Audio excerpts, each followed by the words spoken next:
this is Peggy Clary of Clary Law Offices, and tonight on our video chat talking about the topic of what to do when your lawyer gets scammed. And it's a common event that happens a lot of times to many people, but probably more so to many of my older clients who maybe are at home more often to receive those phone calls, or maybe it's on their cell phone. But the fear of getting scammed is really, really common and really important to be prepared of how to respond. Now, the scam that happened to me involved an advertisement, and we advertise in many church bulletins. And this wonderful 3-page flyer came, and it had a beautiful cross on the front. It even had on it my ad that I can tell you how it was found. But the scammers went into the church I advertise in, took a picture of my ad on the back of the church bulletin that was legit, and then used that legit picture to garble together this wonderful 3-page flyer telling me it was time to pay my ad again. And it made me really wonder how other people can respond to scams or be prepared to avoid having that happen to them.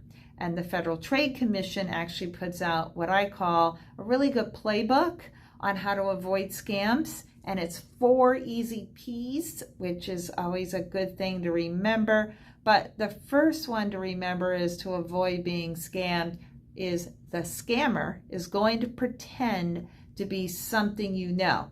Now, in my case, it was a church bulletin, but it easily could have been the IRS, Social Security, even our local clerk of the court has had someone, lift their logo and use.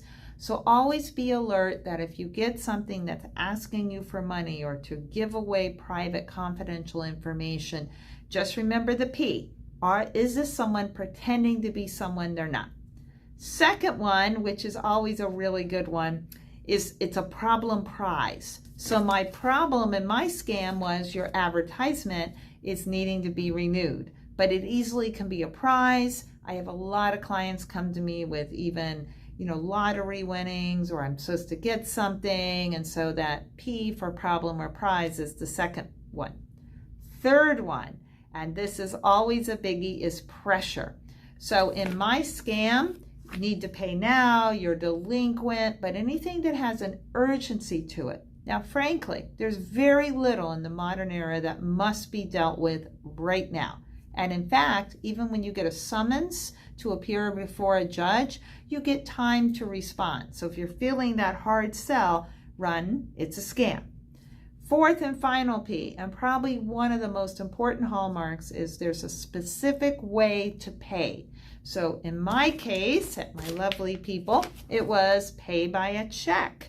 And that led to more scam, because then in many cases they can take your routing number or your bank account number, but a specific way to pay. So if you can remember the 4 P's, which is really simple: pretend, pressure, prize, problem, and followed by pay in a specific way. If you see any of those, it's a good time to run for the woods and you're dealing with a scam.